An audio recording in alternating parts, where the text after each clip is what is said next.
My name is Steph, and these are my top 5 moments. Number 5. I mean, when I look back, I have to acknowledge where I came from and why I'm here.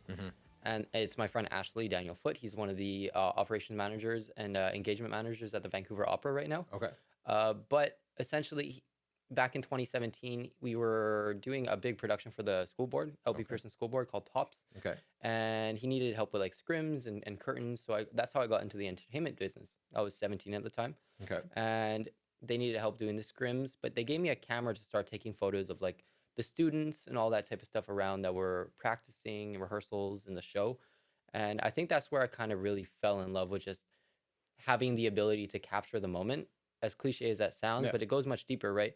So coming from where I came from, I left home, unfortunately. It was, everyone goes through their own thing.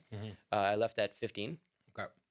I was in foster care, which is, sometimes it's your own fault. You're just a bad kid. I don't recommend saying you're a bad kid, but it's Yeah. like, you don't have the right direction.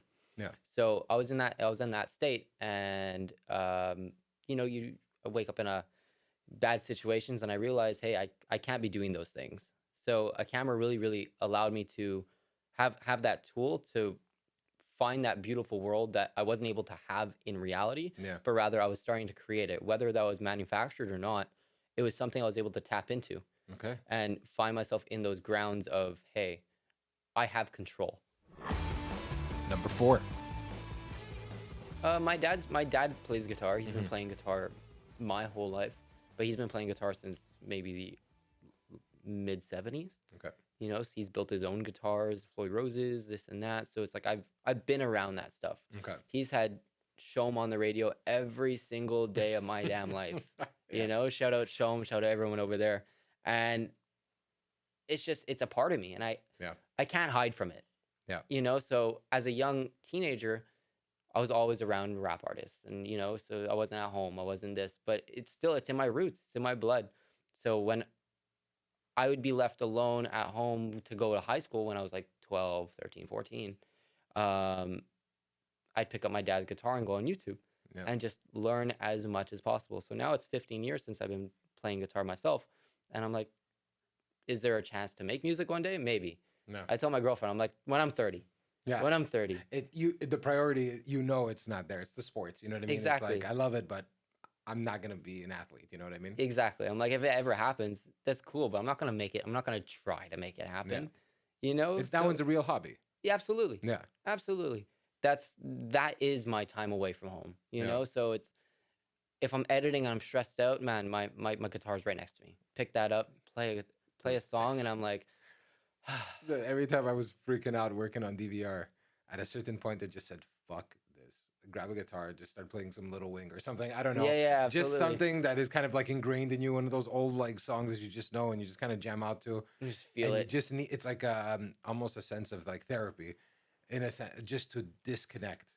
And it's the only thing that could do that, really, that can take you out of that moment. That, or maybe smoke a joint, but outside of that, it's one of those two things, or one of those two actions are the only thing that can actually stop you for a second to just. I need to stop this. My brain is like, I can't even think straight. It's fried. It's fried. I'm gone. Yeah. Number 3. It was one of those days that it's like I got that camera and I sat there and I cried in the car, and I was like, you don't understand how much the child in me thanks you, Yeah. because I've never had a gift like this. I've never had I was gonna say that person that held my hand was like, you don't have to worry this time. Yeah. I got you. Dude, that's it goes deeper than just a camera in a sense, because it's really someone finally saying, I believe in you, in a weird way. Like, and you maybe you didn't expect it to be this person to say it that way or whatever it is, but it's It's all good. that's all. It's all good. I was like, no, don't tell me one of my things. No. It's one of your fucking things. Yeah. See?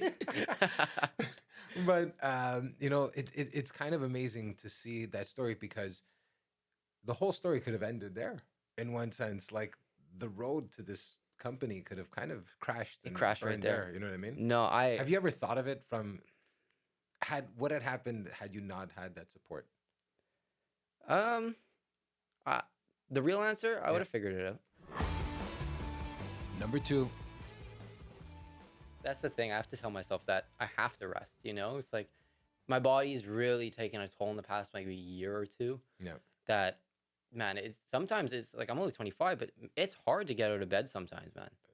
And D- it's like people are asking me like, what do you mean? You're only 25? And I'm like, yeah, but I've lived 3 lives so far. Exactly. You know, it's like you in the past like maybe 2 3 years, I've slept 10 hours like in one night, maybe 4 times. Yeah. You know, most nights it's 2.5, 3.5 hours. I was just say you remind me a lot of how I am and how I used to be on a lot of things of like never stop. And you're still alive, which is And I'm good. still alive. So I'm gonna Barely. keep going. Barely. But and I don't look like shit at 41, so according to you. So uh but I you have to do that. Like I know that sounds like a stupid thing. People say, "Oh, come." No, don't come. Your body will calm it down for you. Like you at 41, I would love to stay up till 2:30 in the morning, 3 o'clock in the morning, working my ass off. I can't. Not that I can't, because I have someone that is waking up at 6:30 tomorrow morning, no matter what, and is saying, fini dodo, papa, and I'm getting a tap in my face, and I gotta get up and I gotta be there, and I Yeah, gotta show up. gotta be So present. I gotta be present. So if I go to bed at 3, I do that. If let's say if I have to, but before I would do that every night, and then I would wake up at 9 or whatever it is, do your thing, have your breakfast, have your espresso, just run out of the house. Everything takes 10 minutes, Absolutely. no problem. Did you put on a new pair of underwear, socks, jeans? Let's go Get out of the out. house, Yeah. dude. Everything takes an hour and a half now. Like everything takes an hour and a half. So That's so scary. number one, Before walking in your door, I got a text and someone's flying me out to Miami next week to shoot music videos. Yeah, I think I can make it. Literally, Yeah, that's literally. amazing. We just hopped off the phone. He's like, "Oh, I'll book the flights tonight." That's You amazing. know, so it's my first time going to Miami. So it's, man, I'm a kid in shit right now. I'm pig in shit right now. You know, so That's fun because what you're also starting to see too is like, oh fuck, this is opening up even different types of experiences for me. It's not just there's always a financial one, but it's like I never got a chance to go to this city. I never got a chance. Or I'm working on this project that holy fuck, this is a big project you're excited about, or whatever the story is. So it's amazing that the thing that you didn't know if would work is actually creating even more opportunity that you even thought was possible. it's not a camera. It's a key. Yeah, It is the key to my future. Whether I'm holding it or not, it's opening every single door I've never dreamed of.